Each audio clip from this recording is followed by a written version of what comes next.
जब पृथ्वी पर क्षत्रिय राजाओं में अहंकार, क्रूरता और अधर्म चरम पर पहुंच गया, जब राजा स्वयं को ईश्वर से बड़ा समझने लगे, जब ब्राह्मणों, ऋषियों और निर्दोष प्रजा पर अत्याचार होने लगे, तब भगवान विष्णु ने निश्चय किया कि अब धर्म की रक्षा केवल शस्त्र और तप दोनों से होगी। इसी उद्देश्य से हुआ परशुराम का जन्म, जो एक साथ ब्राह्मण भी थे और योद्धा भी। परशुराम का जन्म त्रेता युग में हुआ।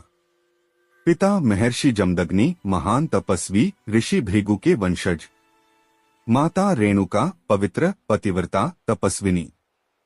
उनका नाम रखा गया राम, लेकिन वे भृगु वंश से थे, इसलिए भार्गव राम कहलाए। जन्म के समय ही बालक के मुख पर तेज, नेत्रों में अग्नि और शरीर से दिव्य आभा प्रकट हो रही थी।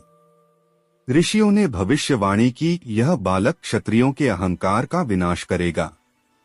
बाल्यकाल और तपस्या। राम बचपन से ही मौनप्रिय, आज्ञाकारी, कठोर ब्रह्मचारी और असाधारण बलशाली थे। उन्होंने अल्पायु में ही वेद, शस्त्र, शास्त्र और तप सभी में निपुणता प्राप्त कर ली। युवा अवस्था में राम ने महेंद्र पर्वत पर जाकर हजारों वर्षों तक भगवान शिव की घोर तपस्या की, बिना अन्न, बिना जल, बिना विश्राम। अंततः भगवान शिव प्रकट हुए। शिव का वरदान दिव्य परशु, फरसा, अजय युद्ध कौशल, अमर यश। तभी से राम कहलाए। परशुराम, परशु धारण करने वाला राम। एक दिन माता रेणुका नदी से जल भरते समय क्षण भर के लिए राजा चित्ररथ को देखकर विचलित हो गईं। महर्षि जमदग्नि ने अपने तपोबल से यह जान लिया। उन्होंने अपने पुत्रों को आदेश दिया, माता का वध करो। चारों पुत्र कांप गए, इनकार कर दिया। जब आदेश परशुराम तक पहुंचा, उन्होंने बिना प्रश्न, बिना क्रोध पिता की आज्ञा का पालन किया।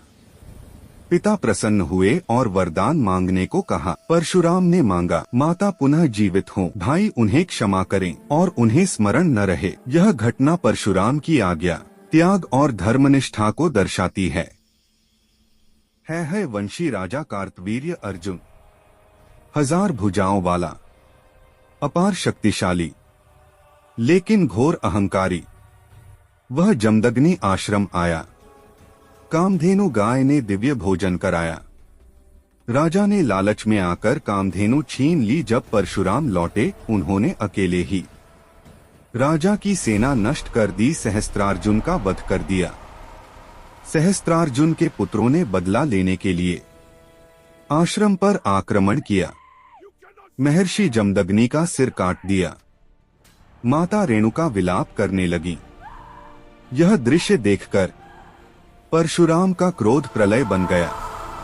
परशुराम ने प्रतिज्ञा ली, मैं पृथ्वी को अधर्मी क्षत्रियों से मुक्त कर दूंगा। 21 बार पृथ्वी का भ्रमण, जहां जहां अधर्मी राजा मिले, सबका विनाश किया।